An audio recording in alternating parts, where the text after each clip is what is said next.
الرحيم وإذا أخذنا ميثاقكم ورفعنا فوقكم الطور خذوا ما آتيناكم بقوة واذكروا ما فيه لعلكم تتقون ثم توليتم من بعد ذلك فلولا فضل الله عليكم ورحمته لكنتم من الخاسرين وإذا أخذنا ميثاقكم دا یو بل خطاب دی وسو دا آیت نمبر 83 پوری او په دې خطاب کې هم د يهوديانو غټ یو قباحت د يهوديانو دا بیان شوی دی چې يهوديان وعده ماتي نقض العهد کوي. دویم نمبر يهوديانو کې دا قباحت دی چې هغه په احکام الهیو کې او په احکام شرعیو کې هلي کوي. ولقد علمتم الذين اعتدوا کې براش. او دریم نمبر کار دا کوي چې ارتکاب د منهی عنه چې کوم شنه الله منع کړی دی هغه کارونه کوي. الله وی دامه کوي دی هغه کوي. دا درې قباحتونه دا په دې خطاب کې اوس بیانې. او د دې سره سره بیا به یو څو ډلو ذکر په کې ورست راځي. په دې خطاب کې دا غي ذکر په خپل ځبانی کې. موسی علیہ السلام چې کله تورات راوړو او خپل قوم ته پیش کو چې په دې باندې عمل وکړي نو هغه په تورات باندې عمل ونکو دا غي انکار وکړو. نو الله رب العالمین د څه وکړل چې تور دا غره پر اوچت کو. نو د تور دا غر چې په الله راوچت کو نو پاغه وخت ورته څنګه چلې منې کنه منې الستو بربکم استاسو رب یمو کنیم. نو پاغه وخت ټول ویل چې بلا او ته زمنګ ربي. نو بیا ورته الله وی چې خذو ما اتیناکم بقوه دا سم چې درکړي په دې باندې عمل وکړي د علم مو کوي. نو الله به د غر نه بچي هغه ځکه وعده وکړل چې موږ به کو داسې موږ په تورات باندې عمل کوو چې کله غر په ځای باندې کې خودلې شو بیا یې هغه خپل وعده ماته کړله. نو الله وی د يهوديانو صفت دي چې وعده ماتي. وإذا وخيات کې اخذنا ميثاقكم چې موږ واغستله مضبوط وعده تاسو نه چې هغه عمل په تورات باندې ورفعنا فوقكم الطور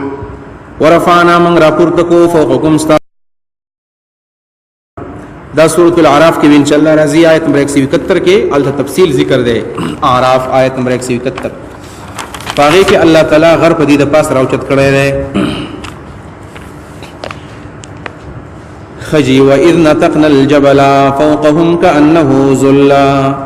کله چې د یخ نه راوچت کوم غر فوقهم د دې د پاسا كانه ذلة گوي کې دا یو چتري وا وظنوا دی یقین وکو انه چې دا غر واقع بهم واقع کدن کړي په دیوانه. نو توبه وستله وعده وکړه چې من منو. الله وی موږ تل خذو ما اتیناکم بقوه واخلی چې من تاسو درکړي دی په طاقت باندې. واذکروا یاد کای ما فیه جبل تورات کې دی لعلکم تتقون دې لپاره چې بچی د غر در پریوتونا. الله په غر راوچت کو. دا غر کم غر دی د سورۃ الاعراف نه معلومیږي چې واذ نتقنا الجبل وسيام غر نو یام غر دی هغه ځکه یو غر الله پر راوچت او دې ځکه ورته ویل شوی تور فوقکم الطور د تور غر مې باندې راوچت کړی دی. نو بیا کوه تور مراد دی نو یا د تور غر دی او یا عام غر دی خو الله پر راوچت. کوم علما چې عام غر ته مراد دی نو تور معنا کې چې تور اصل کې هغه غر ته ویل کېږي چې دا غي د پاسه شینکی وي. په کم غر کې چې بوټي راخدل هغه ته تور ویل کېږي او چې کم باندې شینکی نه هغه ته تور بیا نه وایي. خذوا ما آتیناکم واخلی هغه چې موږ تاسو درکړي دي بقوتن په طاقت باندې. طاقت معنا بالعلم والعمل. واذکروا یاد کې ما هغه سو فی جبل تورات کې لعلکم تتقون من طرح الجبل علیکم دې لپاره چې دا غر در پرېوتو نه بچي. طرح الجبل د باندې ونشي غر را پرې نه وځي. ثم تولیتم من بعد ذلك بیا تاسو مخواړو من بعد ذلك ورسل دی وعدینا وعدم ما تقلا وفا بالميثاق منکو. فلولا فضل الله علیکم کنه فضل الله پتا سو باندې ورحمته رحمت الله نه لکنتم وبتاسو من الخاسرین د هلاک شونا په عذاب باندې. لکنت من الخاسرین خام خویب تاسو چې غرب د باندې نه غورځېدلې وي خدای الله پر رحم الله په فضل باندې بچوي.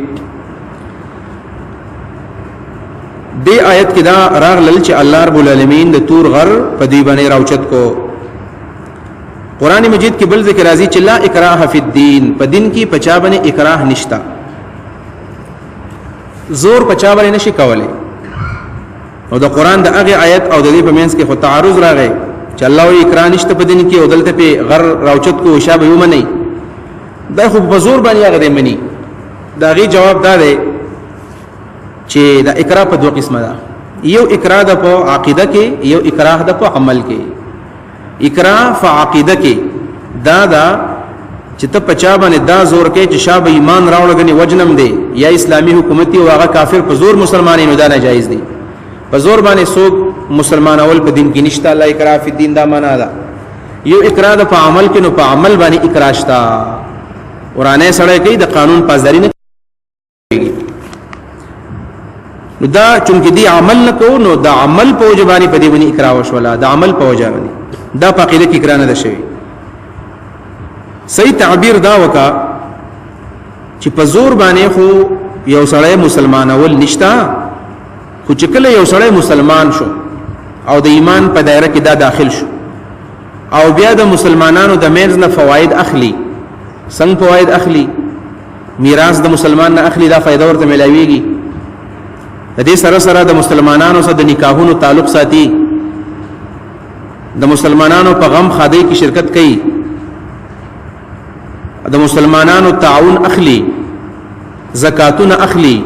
صدقه اخلي. نو دا فواید چې د تکله ملاويږي، لہذا چې اوس کوم غلطي کوي د اسلام مخالف عمل کوي نو سزا ورته ملاويږي. دا ایمانه ده. فلولا فضل الله علیکم ورحمته، کنه فضل الله او د الله رحمت نه فضل الله او رحمت د الله. فضل د الله سره او رحمت د الله سره. او د فضل د الله نه مراد توفیق د توبې لپاره، او د رحمت نه مراد ده قبول والد التوبه. فلولا فضل الله، کنه د الله فضل توبه توفیق نه درکړي، ورحمت الله رحمت نه توبه د قبول کړي نه یو دا معنا. ا دې سره سره بل معنا دا شوی دا چې فضل اسلام دی او رحمت قران دی. فلولا فضل الله ک اسلام نه ورحمته قران نه، دا معنا هم شوی دا. لکنت من الخاسرین، خام خطاس بتاوانیان یو درې معنا یاد کا چې فضل د الله دا بعثت د رسول الله صلی الله علیه وسلم دی چې نبی علیہ الصلوۃ والسلام الله راولې ګدا د الله فضل دی. او رحمته نه مراد دا دی چې یو سړی د رسول الله زمانه بیا عمومي په نبی علیہ السلام باندې ایمان راوړي او دا په ور امت کې داخل شي، او دا د الله خصوصي کرم او رحمت شو. ولقد دا د يهوديانو هغه قباحت په دې کې ذکر شو چې نقض العهد او کوه ما تکړه، اوله وعده وکړه به ما تکړه. دویم نمبر اوس د يهوديانو هغه قباحت بیانېږي چې هغه په الهي احکاماتو کې هلي چلونه کوي او په دغه طریقه باندې د الله حکمونه نه مني. ولقد علمتم الذين اعتدوا منكم في السبت فقلنا لهم كونوا قردة خاسئين. په دې ځکه به دا مسله بیان شي. يهوديانو به الله په حکمونه کې هلي کولې چلونه وکول. دا یو خاص واقعه ده او دا واقعه به يهوديانو پټه ساتله، ځکه په دې باندې عذاب دا د خېټې په وجه باندې راغلی دی. نو دا به پټه ساتله، الله یې پټوي ولي. ولقد علمتم الذين، تاسو خو پیژنئ مې پټوي. دا د حضرت داوود علیه السلام امتیان دي او د مدین او د تور په منځ کې یو کلی دی د ساحل سمندر باندې ایلا ورتوي، او دې کلیوالو ته اصحاب ایلوي. داوود علیه السلام په زمانہ کې داخله کو. يهود ته پیغمبر ویلو چې دا هفته ده او په دې هفته کې ورځ د خپل عبادت لپاره غوړه کوي،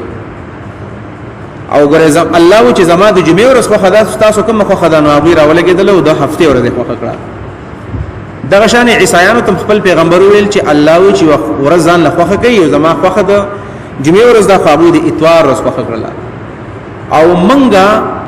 د جمعې ورځ خوخه کړل او الله هم خوخه کړی دا. نو مسلمانانو دینم فطری دین دی او دې د هفته ورځ منتخب کړل. او د هفته پر ورځ باندې نورم ډېر عبادتونه خو یو پکې خصوصي عبادت ده. او خصوصي عبادت دا ده چې دی چون کې سمندر په غاړه باندې ودی ته ویل شو چې تاسو به د میان ښکار نه کوئ میان باندې نه صحیح بس دا تاسو عبادت ته لکه څنګه چې زمونږ عبادت دی روزه نو په روزه کې موږ خوراک نه کوو هغه ته ویل شو د هفته ورځ تاسو روزه سره د میان ښکار ونه کوئ دوی دا حکمونه لګیا دي ښکار نه کوي خو حسن اتفاق دی او کسوء اتفاق دی چې ګوري په نورو شپږ ورځو کې د میانو پتم نه لګي او کله چې د هفته ورځي نو میان دومره ډیری چې بیخي د وبو نه میان ډیر میان د وبو په سر باندې داسې ټوپونه وهي او د سر د پاسه ګرځي د دې خلکو ته په خلک کې وبراله چې دا خو ګوره د هفته پر ورځ میان دومره ډیر دی او دا خو زمون ډیلوي کاروبار دی نو الته خودي په خپل باندې چون کې دا ورځ غوړه کړي ونه براه راست مخالفت خو نشو کولای خودي به د جمعې د ورځې کونډې منډې ولګولې د جمعې په ورځ باندې او بیا به د قشاین بیان پرې خودل او دا په زرګونو په سونو بیان وراتلو په دې کونډو په جالو کې من خطل حتی د هفته ورځ به تیر شوله چې د اتوار ورځ براله لا کونډو نه بیان راويستل ظالم خپل خرڅول به مو د خپل کار به شروع یا به دې کار کو چې د جمعې په ورځ باندې به داسې د غټ نیر نه لختي جدا کړل او بیا د جمعې او د هفته د ورځ په ټوله وبیدله او د میان باغ طرف تلال کله به اتوار شپش ولا نو هغه زیبه بن کو ورته او به تیوستلیو په دې تعداد کې ډیر زیات میان جمع شول نو به دا غزه کې درې قسم خلک جوړ شو یو خدا سي خلکو چې دا چل نه کول الله هلي کولې دویم قسم خلک دا او چا نه کان خلکو ورته ویل چې ګوره دا کار حرام دی دا کار حرام دی میان ښکار کول څه ګناه نه ده خو په دې ورځ باندې کول ګناه ده او تاسو دا چل کوي او دا حکم ماتوي لهدا دې کې ګناه ده او دا مکوي الله عذاب برش یو قبيله یو فرقه هغه دا چې هغه د دعوت کار کوي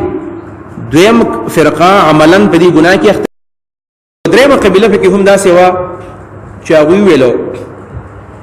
چې موږ خو په خپل باندې اسم دا کار نه کوو څوک منکو هم نه هر چا خپل کار دی دا زمون په دې ملګرو کې خلک ویدار چې خپل قبر دې زما په چا کې سکار دی بلکې دی براتلو هغه خلکو ته ویل چې کوم خلکو به دا منع کول تاسو ولې منع کوي پرېږدي چلې هلاک مې منع کوي مکه چلې هلاک کی دې عمل چې کله منع نشول الله رب العالمین په دې باندې عذاب راوستو عذاب دا شادوغان ته جوړ کړل شادوغان ته جوړ کړل درې ورځې دا عذاب په دې باندې او درې ورځې بعد دا شادوغان د مقدس مکه نه ختم شو دا عذاب پچاو چا راغلی دی نو ظاهر نه خدا معلومیږي چې عذاب په خلکو باندې راغی چې چا د بیان ښکار کوو هغه خلک بچول چې کوم خلکو امر بالمعروف کوو نهي عن المنکر کولا اوس دا درې مکمل چې دا چې دی خو خپل باندې هم غلط کار نه کوو بل هم نه منا کو نو د دې په اړه کې قران کې سنشتہ خدا احادیث د عموم نه معلومیږي چې دا ډلهم الله هلاک کړی دا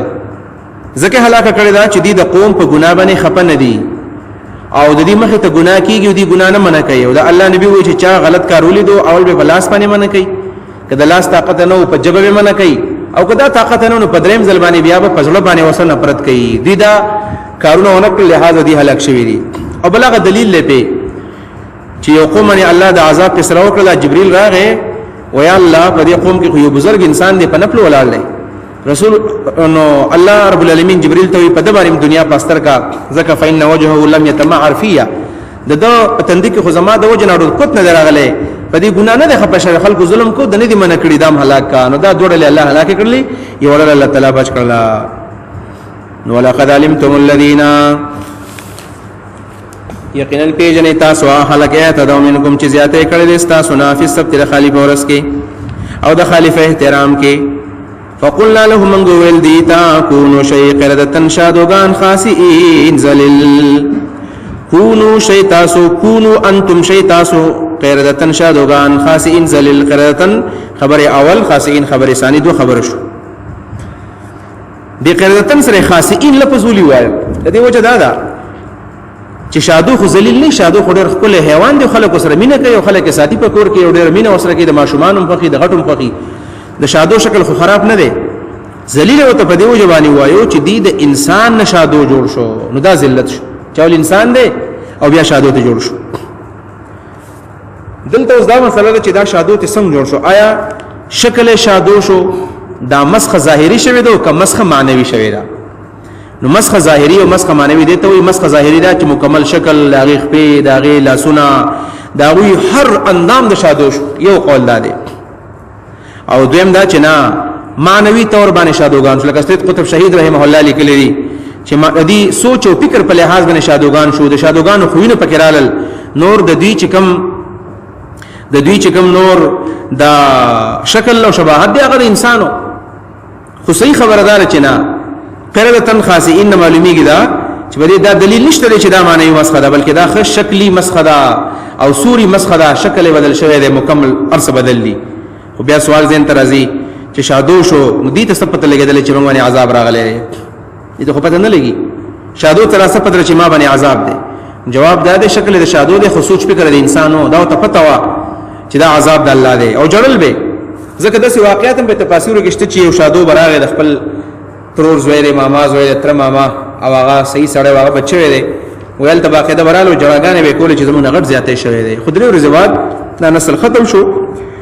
دا موجوده چې کوم شادوغان دي دا هغه نسل نه دی. فقلنا لهم كونوا قردة خاسئين والمن دویتا شي شادوغان خاسئين ذلیل